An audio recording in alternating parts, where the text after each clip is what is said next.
দুনিয়া বাদ দিতে বলে নাই আল্লাহ, ওয়ালা তানসা নাসিবাকা মিনাদ দুনিয়া। আল্লাহ বলছে বান্দা দুনিয়া ভুলে যেও না। আমি বাজার, ব্যবসা, হাট ঘাট, চাকরি, ক্ষেত খামার, স্ত্রী, সন্তান, ঘর পরিবার, ঘুম, আহার, নিদ্রা, আমি কোনোটাই বাদ দিতে বলি নাই বান্দা, ছাড়তে বলি নাই।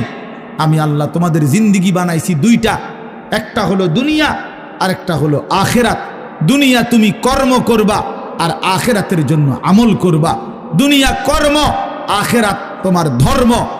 দুনিয়ার জন্য করবা কর্ম, আখেরাতের জন্য করবা ধর্ম। তো ধর্ম এবং কর্ম, কর্ম এবং ধর্ম মিলবে, তোমার গন্তব্য জান্নাতি হবে। তাইলে এখন হুজুর একটা আশ্চর্য সুন্দর কথা কইছে যে আল্লাহ বলছে বান্দা দুনিয়া তোমার কর্ম, আখেরাতের জন্য তোমার ধর্ম। কিন্তু আখেরাত লম্বা সময়, দুনিয়া স্বল্প সময়। নবীজি সাল্লাল্লাহু আলাইহি সাল্লাম বলছেন একটা সাগরের মধ্যে যদি কেউ নিজের আঙ্গুল চুবায়, ভিজায়, তো আঙ্গুলের অগ্রভাগে যেটুকু পানি, এইটুকুই হলো দুনিয়া, আর সাগরের বাকিটা পানি আখেরাত। তাইলে আখেরাত লম্বা না দুনিয়া লম্বা বলেন? কিন্তু মজার বিষয় হলো লম্বা হলো আখেরাত, স্বল্প হলো দুনিয়া। কিন্তু আল্লাহ তাআলা আমার হায়াত, আমার সময় স্বল্প দুনিয়ার জন্যই দিছেন বেশি, আর অনন্তকালের আখেরাতের জন্য আমল চাইছেন অল্প অল্প। সকাল 6টা বাজে 4 রাকাত ফজরের নামাজ, তাহলে 10 মিনিটের বিষয়। আবার দুপুর 1:30টা বাজে 10 রাকাত জোহরের নামাজ, 20 মিনিটের সময়। তাইলে ধরে নিলাম সকাল 6টার পরে 7টা, 8টা, 9টা, 10টা, 11টা, 12টা, 1টা, প্রায় 7.5 ঘন্টা পরে আবার 20 মিনিট। তাহলে সকালের 10 মিনিট আর দুপুরের 20 মিনিট, এই হলো 30 মিনিট মনে করেন আখেরাতের জন্য, আর 7.5 ঘন্টা আমার দুনিয়ার কর্মের জন্য। তাহলে স্বল্প সময়ের দুনিয়ার জন্য আমারে সুযোগ দিলেন বেশি, অনন্তকালের আখেরাতের জন্য আমলের জন্য চাইলেন আমার কাছে অল্প সময়। এটাও আল্লাহর জন্য আমরা দেব না? এটা ইনসাফ হইল? এটা বিবেকের দাবি হইল ভাইয়া?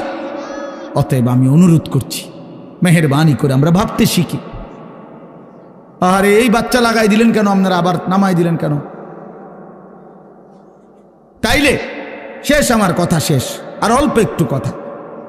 তাইলে আমি বলতে চাচ্ছি, আমরা যদি বুদ্ধিমান হইতাম তাইলে দুনিয়া আমাদের সুন্দরী চলে, আখেরাত সাথে নিলে দুনিয়া লস হয় না। আখেরাত সাথে নিলে 5 ওয়াক্ত নামাজ যদি কেউ মজবুত সিদ্ধান্ত নেয়, এটা কঠিন কিছু না। হালাল উপার্জনের কেউ সিদ্ধান্ত নিলে এটা কঠিন কিছু না। চরিত্র হেফাজতের সিদ্ধান্ত নিলে খোদার কসম এটা কিছুই না। আল্লাহ তাআলা হাদিসে কুদসিতে আছে, ওয়াদা দিছে, কেউ যদি আমি আল্লাহর ভয়ে চোখ হেফাজত করে, আমি তার দিলের মধ্যে ইমানের এমন স্বাদ দেব যে নগদ ইমানের মজা সে পাইতে থাকবে। খোদার কসম এটা হাদিস। মান তারাকাহা মাখাফাতি আবদালতুহু ঈমানান ইয়াজিদু হালাওয়াতাহু ফি কলবি। তাহলে গুনাহ ছেড়ে দিলে, আল্লাহকে মেনে নিলে, আল্লাহর ইবাদত করিলে খুব কঠিন কিছু না, খুব কঠিন কিছু না। এজন্য প্রিয় ভাই আমার, বাপ আমার, এই শেষ বেলায় আমি এই অনুরোধটাই করতে চাই, আমরা যদি বুঝি আখেরাত আমাদের জিন্দিগি, পরকালের জন্যই আমাদের প্রস্তুতি। আল্লাহর কথা হচ্ছে, কোরআনের কথা হচ্ছে, ওলামায়ে কেরাম নসিহত করতেছেন, এই সময়ও যদি আমার দিল আন্তরিক না হয় তো আর হবে কখন? আর হবে কখন? কোরআনুল কারীমের মধ্যে আছে, আল্লাহ তাআলা বলেন, ফাবিআইয়ি হাদিসিন বা'দাহু ইউমিনুন। আল্লাহ তাআলা বলেন, বান্দা এই কোরআনের চাইতে দামি আর কোন কথা বললে তুমি বিশ্বাস করতা? তুমি বলো।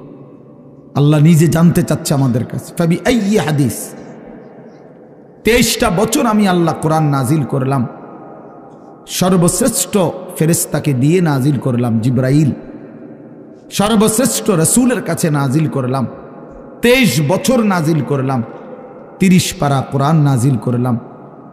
আল্লাহ তাআলা জানতে চাচ্ছে আমাদের কাছে, বান্দা বলো না এরপরে এর চাইতে দামি আর কোন কথা বললে তুমি ঈমান আনতা, বিশ্বাস করতা?